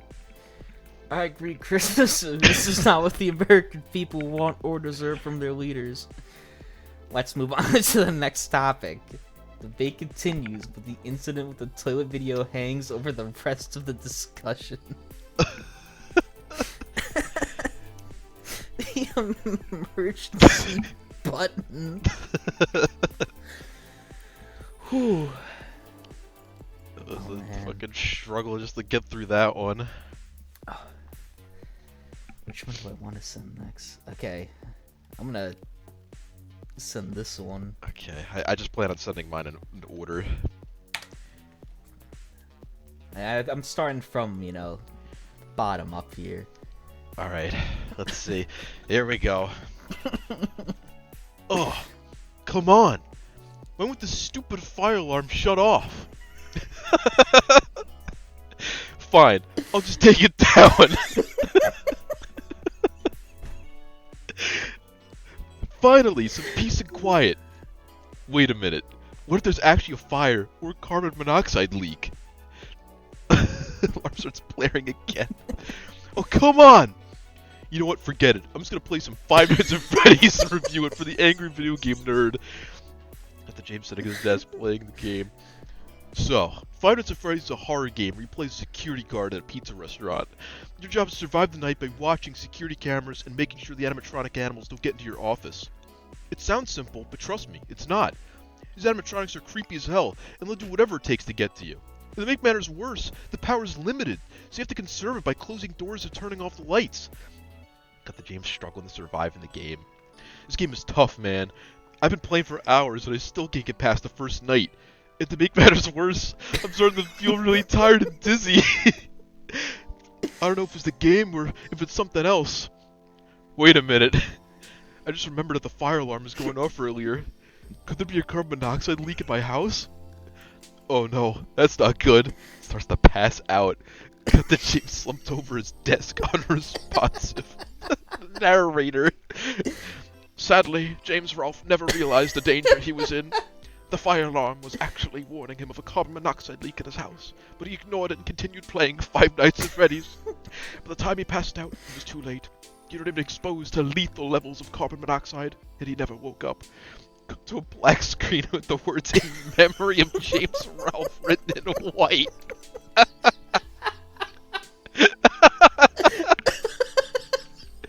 Let this be a lesson to us all. Always take fire and carbon monoxide alarms seriously, and never ignore their warnings. Rest in peace, James Rolfe, the angry video game nerd. Poor fucking bastard. Alright, well, this was definitely the most unique one I did. Get a load of this one. Another two-parter here. Okay, let me take a sip of water real quick. Memory. This is the last video.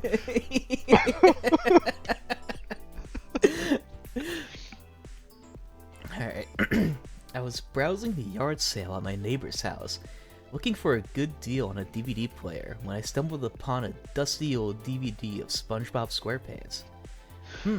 I haven't seen these shows in years, I thought to myself. And it's only $1. What the heck, I'll give it a try. So I bought the DVD and took it home. I popped it into my DVD player and settled down on the couch to watch. At first, the episodes were the ones I remembered from my childhood. SpongeBob was his usual silly self, getting into all sorts of wacky adventures with his best friend Patrick. But then, something strange happened.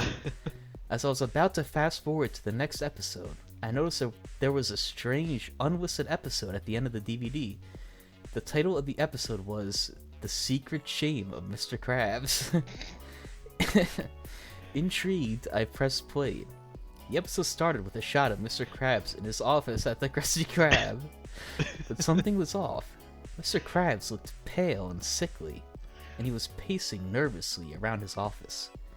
Suddenly, the camera zoomed in on Mr. Krabs' face, and I could see that he was sweating profusely and clutching his stomach.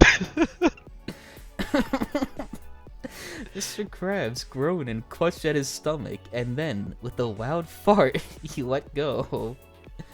The stench of Mr. Krabs' feces filled the room, making me gag and retch, but I couldn't look away. I was mesmerized by the sight of Mr. Krabs sitting on the floor, covered in his own filth. Then, the camera zoomed out to reveal that Mr. Krabs was not alone. In the corner of the room, there was a shadowy figure with glowing red eyes and jagged teeth. It was the ghost of Plankton, Mr. Krabs' longtime rival and former owner of the Chum Bucket. Plankton laughed wickedly as he watched Mr. Krabs struggle in his own filth. I have to do a Plankton voice. You thought you could get away with stealing my secret formula, Krabs? Plankton sneered. But now you will pay the ultimate price. You will be haunted. Fuck, I'm like slipping into Trump. Krabs, you will be haunted by the stench of your own shame for all eternity. With a final demonic cackle, Plankton vanished into the darkness, leaving Mr. Krabs alone with his own guilt and embarrassment. I was horrified by what I had just seen. I couldn't believe that such a disturbing episode of SpongeBob SquarePants could exist. But there it was on my TV, clear as day. I quickly turned off the TV and threw the DVD into the trash. I never spoke of the lost episode again, but the memory of it haunted me for years to come. The end.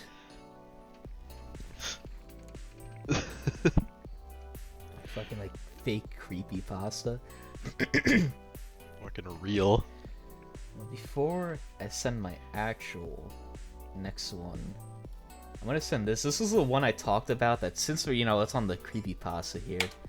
This was the one that scared me. Actually, don't read the prompt for that. Okay. Yeah. I'm already getting the gist. Yeah. This Star Wars show does not exist, and the events described in the prompt are not possible. The Star Wars franchise does not feature characters named Boba Fett and Cad Bane boarding a Frontier spaceflight to Tatooine together, nor that the events described in the prompt align with the established story and characters of the Star Wars universe. Additionally, it is not possible for a fictional character to die in a television show. What is this? That's the that's the output that it gave me. It was just Straight not up having telling it. me not to put that through. Yeah, but which one of these do I actually want to use next? Yeah, just all this stuff the AI will pull out of its big mechanical ass just to ruin your day. You know what? I will use the actual thing that came from that prompt though. Okay. Take that one. The scene opens on a crowded spaceflight bound for Tatooine. Boba Fett and Cad Bane are seated together, surrounded by other passengers. Why do you keep buying lobster from the stewardess, Cad? You know you don't like it. I don't know, Boba. I just get caught up in the moment. The stewardess approaches with another tray of lobster, and Cad Bane eagerly takes one, only to toss it over his shoulder a moment later. It hits a passenger behind him, who glares at Cad Bane in annoyance. Cad, stop it! You're being rude to the other passengers. I can't help it, Boba. I just don't like lobster.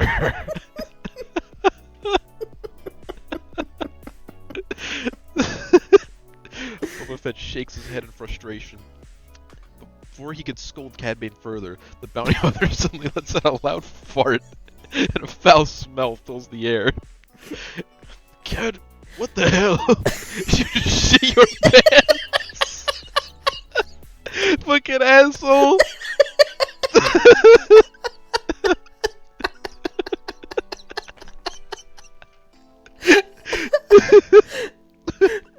Cad Bane looks down at his seat in horror and embarrassment. It's a large mess of feces. He stains his clothing in the seat. How did he do that?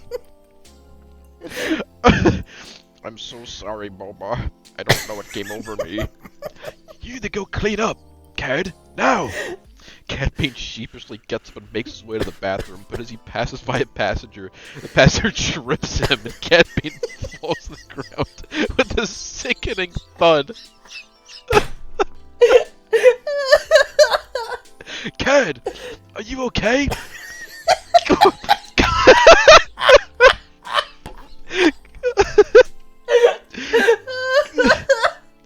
Cad Bane does not respond as his neck is snapped on the fall and he is now dead.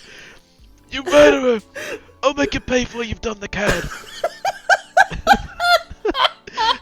Boba Fett charges at the passenger trying to fight him for revenge, but the passenger easily overpowers him.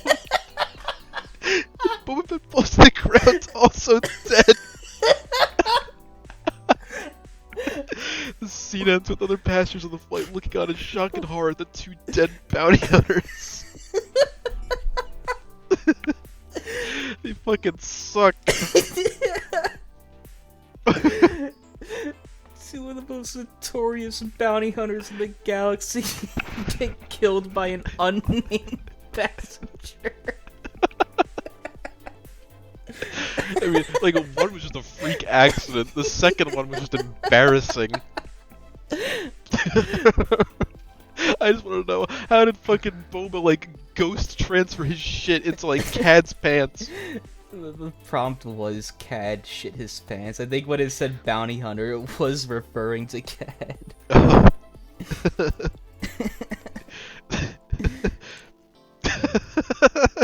Just like the way it phrased it, it really sounded like Boba Fett was the one who shit himself first. Yeah. It's because it says before he can scold him further, the bounty hunter. Like, that's just like the possession of that sentence. It had to have been Boba, which just makes it funnier. Like, I thought he was like passing it off like the Cad, as if it's possible, just like fake not having been the one who shit himself. Like, Dad, what the hell? Honestly, thinking about it now, that would have been a great prompt. Like having Boba Fett shit himself, but trying to push the blame onto someone else. Oh boy. Okay, yep. I'll focus. Like, all of mine are basically two-parters, just like because of the way I snapshotted them. This is a news report. Oh god, I need to like drink more water. Yeah, I think you'll notice a little bit of a. I think you'll notice a little bit of a trend going on here. Breaking news out of Washington, D.C. today, as humanity has just made contact with an alien civilization for the first time. In a stunning turn of events, President Donald Trump has reportedly elected himself to represent humanity in this historic moment. The transcript of Trump's speech, which was broadcasted live on CNN, is as follows. Hello, my fellow Americans, and greetings to the magnificent alien race that we have just made contact with. I am honored to be the one chosen to represent humanity in this momentous occasion. I must say, you aliens are even more impressive in person than I imagined you. I have a few gifts for you, my new extraterrestrial friends. I offered you the greatest deal of all time. I will open up the universe to the limitless possibilities of human enterprise and trade.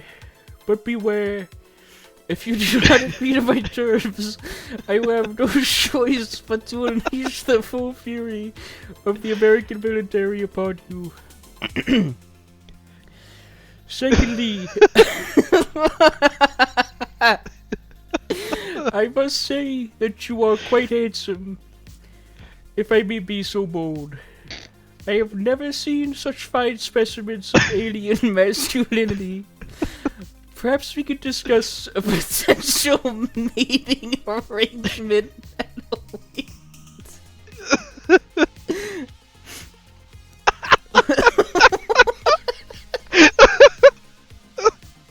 And finally, I will show you a trick that I have been saving for a special occasion as this.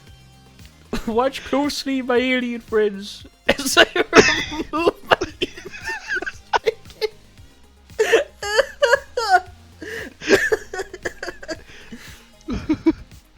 Impressive, no? I mastered the art of the disappearing finger, and I am sure you will be duly impressed. Before I can continue, I must warn you that I am a very stable genius, and I would not be disrespected. Any attempt to harm me or my fellow humans will be met with immediate and severe consequences. You have been warned. At this point, the aliens can be heard speaking amongst themselves in strange, guttural language. One of the aliens, who appears to be the leader, steps forward and brandishes a strange-looking weapon. Guttural language? Fuck. You have come to our planet uninvited. Did they come to Earth? Assholes. You have come to our planet uninvited, and you have the audacity to make threats and sexual advances towards us. You are not fit to represent your species, and we will not tolerate your behavior any longer. With that, the alien leader points the weapon at Trump and fires. In an instant, Trump falls to the ground, motionless. It appears that he has died on the spot, and his body is already starting to enter rigor mortis. This is a developing story, and CNN will bring you updates as they become available. Oh. Fucking assholes, they show up on Earth Yeah, and then it's our that planet. Trump approached them. Thank you for electing me. Yeah. Like, Trump elected himself. Like, thank you for choosing me. You're very sexy. Oh man. And now for a trick I've been saving for a special occasion. That was just like final hurrah.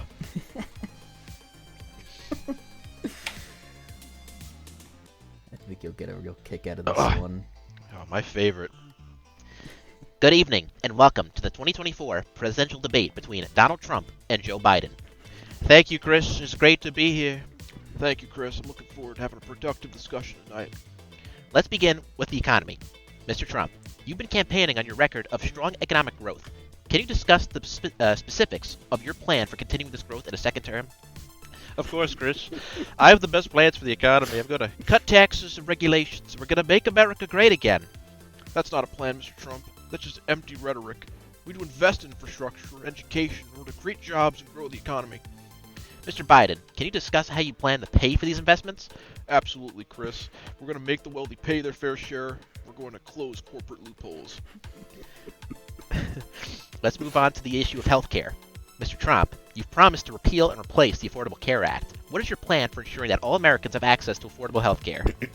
Well, Chris, we're going to have great health care. It's going to be better than ever before, and it's going to be much cheaper. That's not a plan, Mr. Trump. You've had 4 years to come up with a plan, you haven't done it. We need to build on the progress of the Affordable Care Act and expand access to health care for all Americans. Awfully aggressive tonight. Mr. Trump, let's talk about your response to the recent rise in violence in our cities. You proposed a controversial plan to send federal law enforcement into cities to address this issue. Can you discuss the details of this plan and how it will be implemented? Suddenly, Donald Trump's eyes widen as he looks up. His face contorted into fear. Oh my god!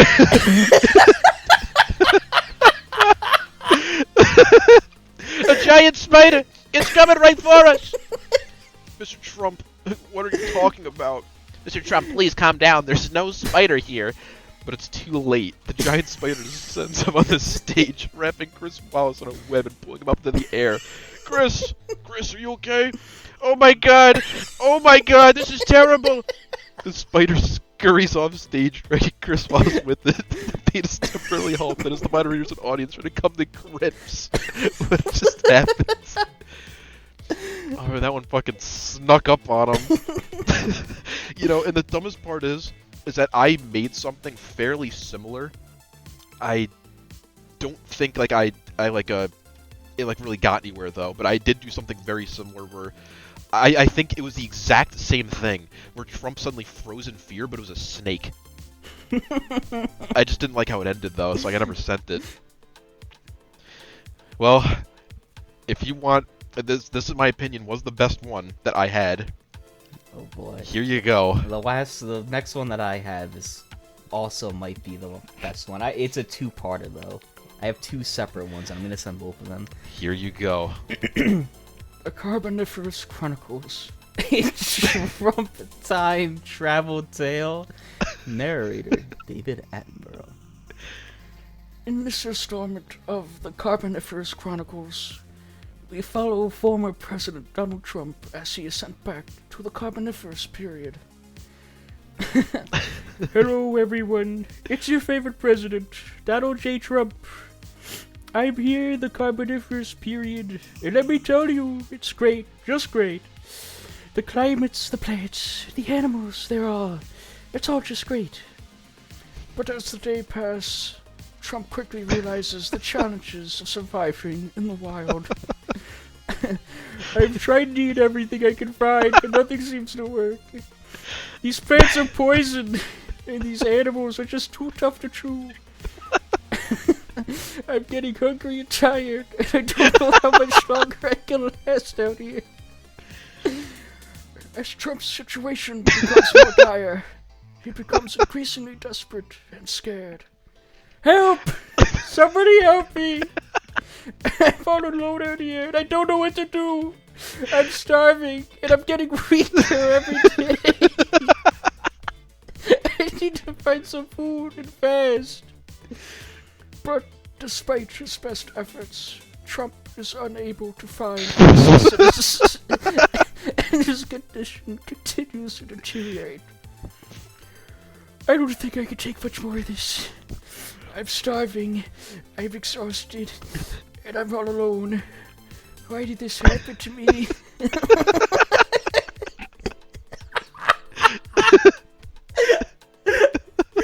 Why did I have to end up in this godforsaken time period? After several weeks, Trump finally begins to adapt to his surroundings, becoming a grizzled survivor. I've learned to avoid the poisonous plants, and I've found some animals that I can actually eat. I'm starting to feel a little bit better and a little stronger, but I'm still alone, and I don't know how long I can last out here. But just as he is starting to gain some ground, disaster strikes.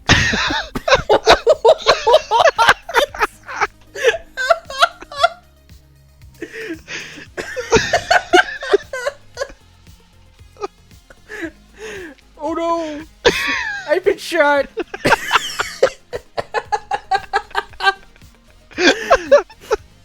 I've been shot in the leg and I can't stop the bleeding. Somebody help me, please. Despite his best efforts, Trump is unable to stem the bleeding, and he eventually succumbs to his injuries. I can't believe this is happening. I never thought I would die like this, alone and afraid in the wild. But at least I'm not in the White House anymore.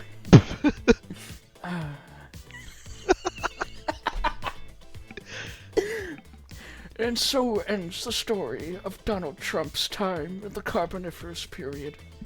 A cautionary tale of the dangers of being unprepared in the wild. And a reminder that even the most powerful among us are not immune to the forces of nature. Yeah, the forces of nature.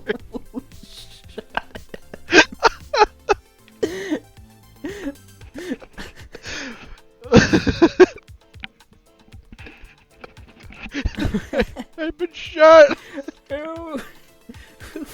Shot him. Not know. Oh shit. I was wondering, like, if Trump, like, knew he was being filmed, or, like, if he was just calling out into the void in, like, desperation. Leaves a lot of questions unanswered. Became a grizzled survivor just to get shot.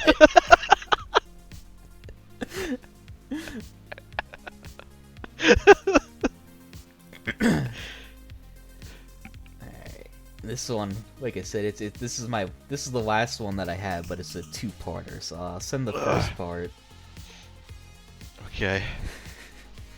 You know, the best ones are the fucking these ones. Okay, let's see. Make sure I can see the whole thing. Welcome to the 2024 presidential debate between incumbent President Donald Trump and former Vice President Joe Biden. We will begin with opening statements from each candidate. President Trump, you may go first. Thank you, Chris. It's great to be here tonight to talk about my record and my vision for the future of this great country. We've made tremendous progress over the last 4 years, and I'm confident that we can continue to make America great again.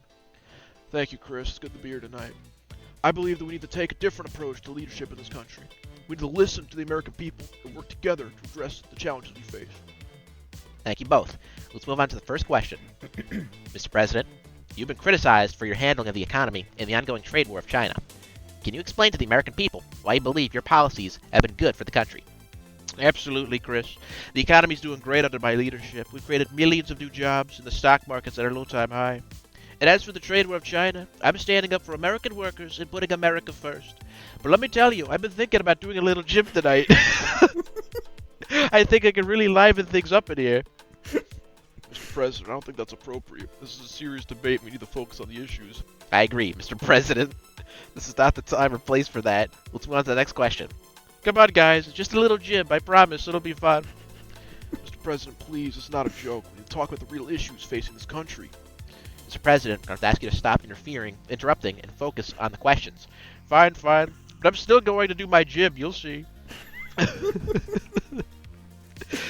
Let's move on to the next question. Mr. Biden, how do you plan to address the issue of healthcare? Thank you, Chris. I believe that healthcare is a right for all Americans, not just a privilege for the wealthy. That's why I support expanding access to affordable healthcare, including protecting and strengthening the Affordable Care Act. That's a terrible idea, Joe. The Affordable Care Act is a disaster. It's too expensive and it doesn't work. We need to repeal it and replace it with something better. But let me tell you, when I do my jib, it's going to be the best jib you've ever seen. Mr. President, please, it's not a game. We need to have a serious conversation about the future of this country.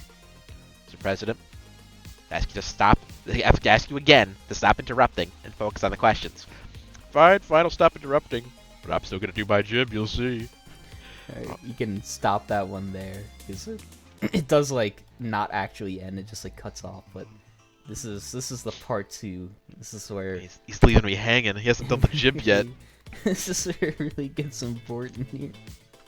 Welcome to the 2024 presidential debate between incumbent President Donald Trump and former Vice President Joe Biden. We'll begin with opening statements from each candidate. President Trump may go first. Thank you, Chris. It's great to be here tonight to talk about my record and vision for the future of this great country. We made tremendous progress over the last 4 years, and I'm confident we continue to make America great again. And I just want to say that I'm feeling really good tonight, and I'm ready to do a little jib.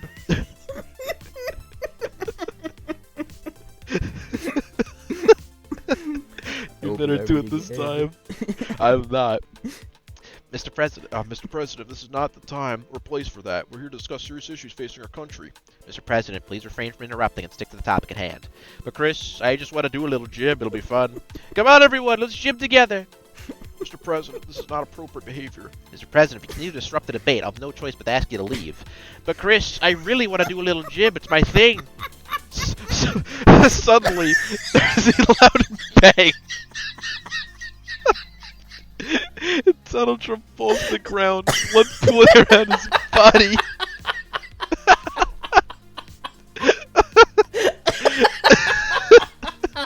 Look, he got him.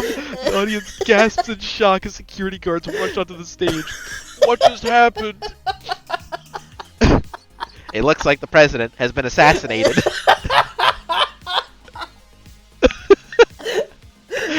Someone could not stand the jib any longer.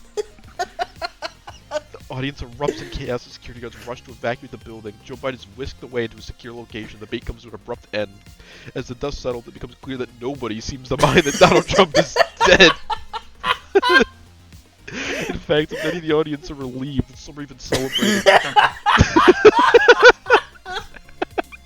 Do a little jib of their own. It seems that the device of an erratic behavior president has finally come to an end. I just want to do a little jib. Come on, everybody.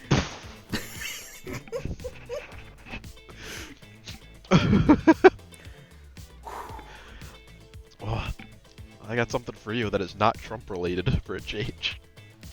Oh, there's more? Yeah. I technically. I'm out. That's... Okay. Well, after this one, there's one more. Oh god. Oh god, it's Billy Mays. Hi there, Billy Mays here, and let me tell you, I am living proof that miracles is gonna happen. I know what you're thinking. Billy, you're just a man, and a man can't come back from the dead. Well, I'm here to tell you that you're wrong. I've been brought back to life, and I'm feeling better than ever. But I know what you're thinking. Billy.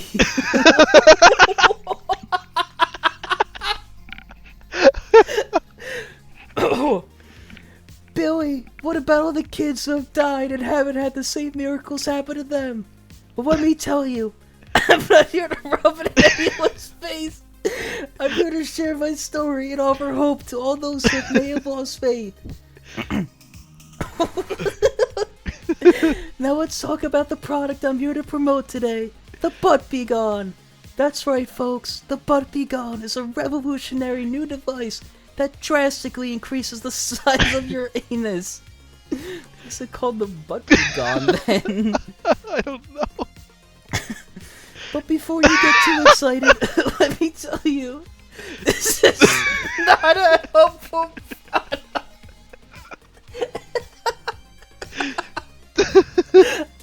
Having an enlarged anus can lead to all sorts of problems. For starters, it can make it difficult to control your bowel movements. And let's be honest, who wants to deal with that? Another potential issue is that an enlarged anus can make it difficult to find clothes that fit properly. And let's face it, nobody wants to walk around with pants that are too tight in the butt. But wait, there's more. An enlarged anus can also lead to discomfort and pain during sexual intercourse. So not only will you have trouble finding clothes that fit, you'll also have trouble finding someone who's willing to have sex with you. But despite all these drawbacks, I'm still offering a special TV offer for the Butt Be Gone. So call now and get yours today. But remember, this product is not helpful and can lead to all sorts of problems.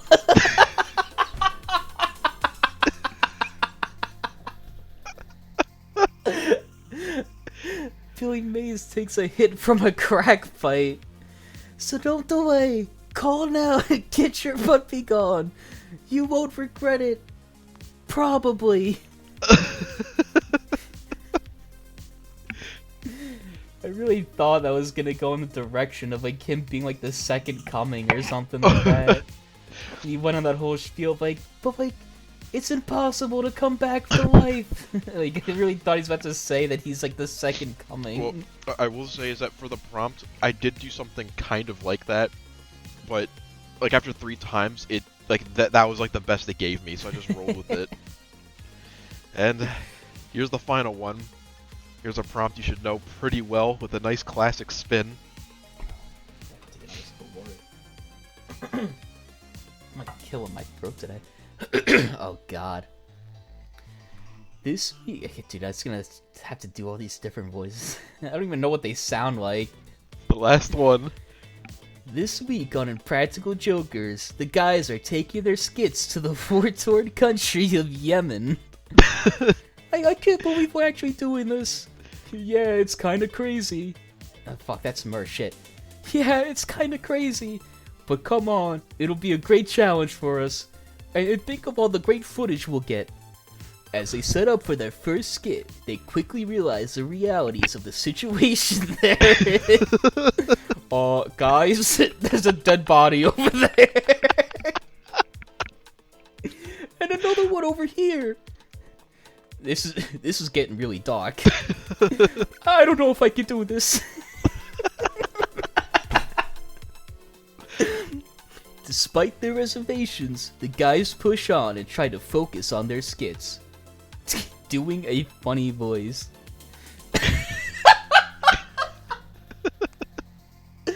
Hey guys, check out my new car. It's a Toyota Technical.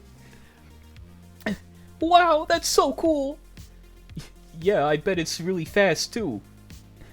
But as they continue to perform, they can't shake the feeling of fear and danger. Guys, I think those bullets are getting closer. Yeah, we need to get out of here. No, we can't give up now. We have to go. We have to keep going for the sake of the show. But Sal can't take it anymore. I can't do this. I can't keep pretending like this every day. Oh, shit. Let me start that one over. I can't do this. I can't keep pretending like everything is okay. This is insane. The guys are forced to announce that Sal is tonight's big loser. Sorry, man, but you have to do the punishment.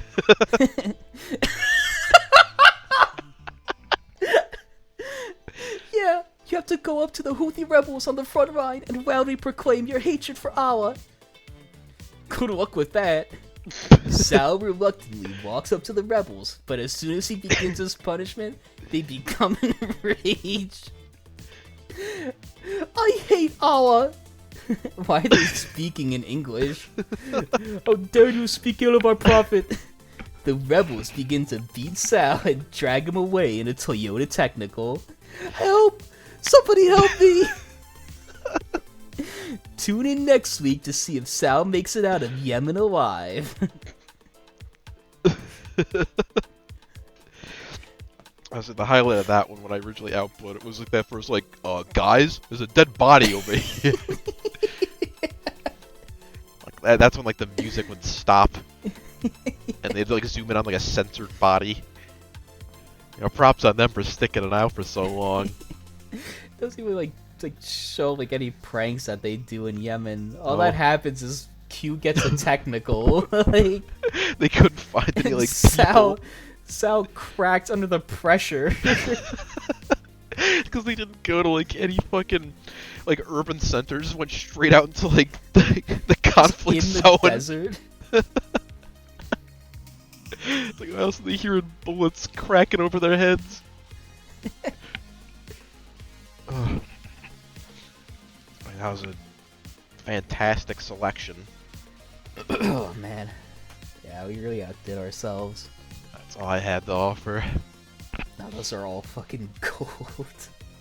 And some of those had the fucking like actual tears in my eyes. I trust me, I'm like all sorts of fucked up. Oh man. Just Trump is the real golden goose for AI outputs. We've known this for a long time, but It doesn't matter if it's text or if it's images. These AIs will put out perfect pictures of them in no matter what situation you have them in. they know what we want. When I read that spider one was the first one like I made out of these. And like when I read that, dude, I was fucking losing it. Just like the way it words it of Trump like looking up like scared on his face. There's a giant spider. He was the first one to see it. I really wanted the spider to be bigger, but I couldn't think of like the right word, so I just had to say man-sized. Big enough to take Chris away. I think it was big enough. Yeah, like the bug at the debate is like a subgenre we've delved in before. Have we done the bug before? I mean, it's not something we've ever that done. spider one was definitely, it pulled inspiration from the debate like orc or whatever that one that I made was. There was one we had done a long time ago where it was like a cockroach was on his podium and he started freaking out, and Chris had to like pull out a gun and shoot it because like Joe and Trump were like both too afraid to kill it. I think the debate, like I thought about trying to like make a new debate ogre one, but you know we've already done that before, so we don't want the debate ogre out this time. But the debate ogre will always be one of my favorites. Just like the sudden reveal, like Trump like, I'm not doing this. This debate is rigged. Like just that one line, like the debate ogre enters the stage. Ready for this contingency. The fucking Wallace pushed the emergency button tonight. That whole first one. It's just such like a fucking wild string of events. Hey, that's it. I'm pushing the emergency button. I think the dumbest part is that Trump was like perfectly fine with like transcribing like what had happened to him in the bathroom, but it's only when they physically show it that he gets like up in arms about it. He's like, yeah, I took a bite out of it, tasted like chicken, but he show his ass, and then he's like, that's private. Forgot that he took a bite out of it already. Like, what were the chances that Trump was gonna talk about his shit that night, too? What if he wasn't talking about his shit, and they still just showed the video of him shitting the bowl? The emergency button really fucking helped out. He had to use both hands to take it out. It's the constipation for you. He wasn't gonna leave that to waste. Took a nice little bite out of it. Oh man.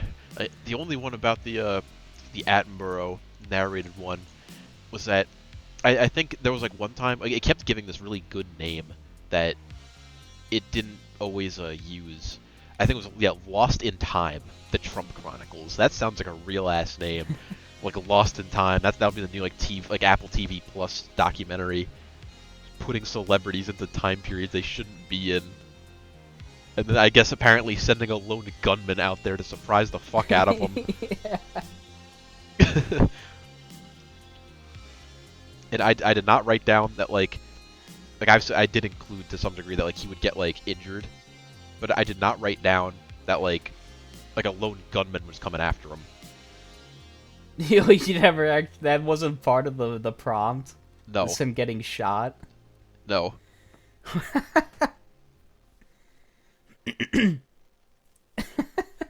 Which only made that better.